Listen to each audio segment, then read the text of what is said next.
Hey folks, my name is Randy Paisley. I'm the owner and inventor of the Pullerbear, the world's #1 manual tree puller. Now I just thought I'd do this quick video to explain to people why there's a 3 to 4 week wait for the Pullerbear just on our standard orders. And the reason being is right now our production queue, that's paid customers, it's over 350 and it's growing every day, particularly on weekends because we don't chew away at the list on the weekends unless we have some overtime. And so if we can do 100 a week, if you do the math, it's pretty obvious why it takes 3 to 4 weeks, and the process is the way it is. Now, if you want expedited production, and I want people on the regular list to know this, that if we get expedited orders of 1 week or 2 week production, that doesn't mean it's going to slow yours down. We add it to the list, so we would add it to a production day. So our list moves like it's supposed to all week long. So you're not disenfranchised if there's people that are willing to pay extra to have the expedited production. Now, if you are on the standard list and you want to get busy with a project and you think, oh, it's 3 to 4 weeks is too long to wait to get the Pullerbear, this is what you do. You go in and start clearing the infestation that you have. So, in other words, you go in, cut all the trees off, limb them all, get rid of all the foliage, get rid of all the stems and trunks and crap. So all you have left are the stumps. And I don't normally recommend this, but if you're going to cut the trees off, you want 6 to 7 inches above the ground. And the reason being is you don't need that for the Pullerbear. You just need that if you want to, once you pull them out of the ground and you want to carry them to the, your burn pile or whatever, you got something to hold on to. So go ahead, cut everything off, get rid of all the foliage, open it all up, and then when the Pullerbear arrives, I guarantee you're going to have a good time. It's therapeutic. You're finally getting rid of the invasive intruder on your property, and you get your land back. Anyway, I'll just walk through our facility. You can see it's kind of small, but I'll explain what everything is here just to give you an idea of what we got going. This is a fairly modest production facility. There's 3 welding stations. I work at that one on the right. My daughter works in the middle one, and my son Ryan works on the back one. Anyway, so this is about a slightly over 1,000 square foot shop.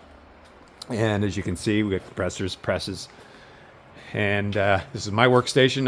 I start the handles here, and then I hand them off to Sierra, who works in the middle station. She works here. Sierra's my daughter. She works here, and my son Ryan, he works over here. And as you can see, he's got a stockpile of all the different bases we're going to need in the future. And as fast as he makes them, Sierra and I gobble them up and use them. So that pile doesn't really grow every week. It just stays the same.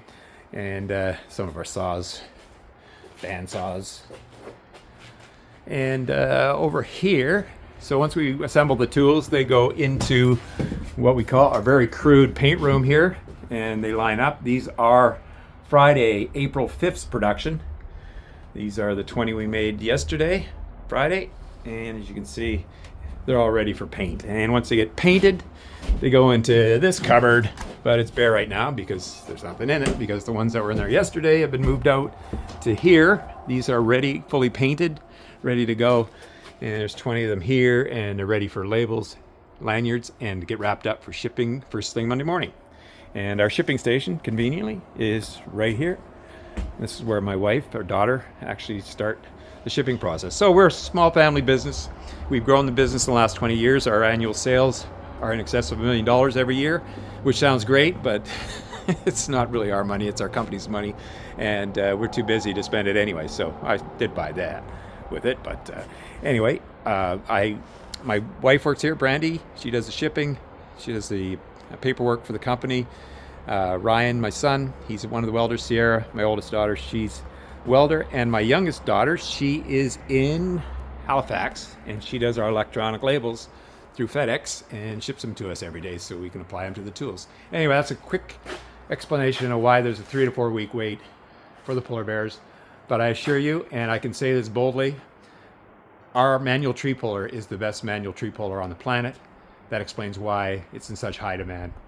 The cost is less than all the others, and it's more versatile, and there's not one feature of our competitors, the extractigator or the uprooter, that we would copy. So anyway, they may have some on hand, so if you can't wait for your Pullerbear and you need something right away, you should settle for the best and not the rest. But if you need one right away, maybe you go look at extracting it or uproot or something. But anyway, if you're waiting for a polar bear, you need one, just get a head start on your clearing project, and you'll have a lot of fun once your polar bear gets there. Anyway, thanks so much for your patronage. We're working as fast as we can and trying to keep our head above water here. So thanks. Have a good weekend, and we'll talk to you soon.